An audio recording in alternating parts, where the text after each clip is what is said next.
জাতীয় ব্যাডমিন্টন এবার পেয়েছে নতুন চ্যাম্পিয়ন। মেয়েদের বিভাগে প্রথমবারের মতো শিরোপা জিতেছেন সেনাবাহিনীর নাসিমা খাতুন। ব্যাডমিন্টনের জাতীয় আসরে মেয়েদের ফাইনালটা ছিল বেশ প্রতিদ্বন্দ্বিতাপূর্ণ।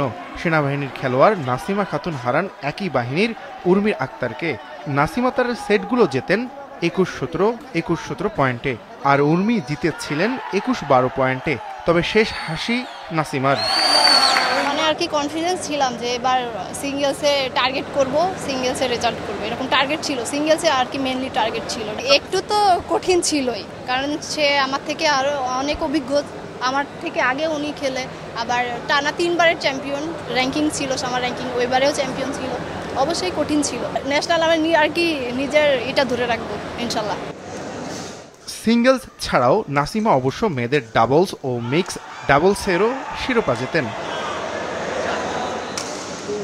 এদিকে ছেলেদের বিভাগে শ্রেষ্ঠত্ব ধরে রেখেছেন আনসারের খন্দকার আব্দুস সোয়াদ। ফাইনালে তিনি সরাসরি সেটে হারান সেনাবাহিনীর আলামিন জুমারকে। এবার হ্যাট্রিক শিরোপা জিতলেন সোয়াদ। অবশ্যই ডিফিকাল্ট ছিল এবং প্রেশার ছিল অনেক, যেহেতু এবার অনেক বড় টুর্নামেন্ট। আর এবারের যারা ছিল অনেক ভালো প্লেয়ার ছিল, এক্স বাংলাদেশ চ্যাম্পিয়ন ছিল। মূলত আমার পায়ে ইনজুরি ছিল, আমার পায়ে সিস্ট হয়েছে, তো ওইটা নিয়ে আসলে জার্নি আমার।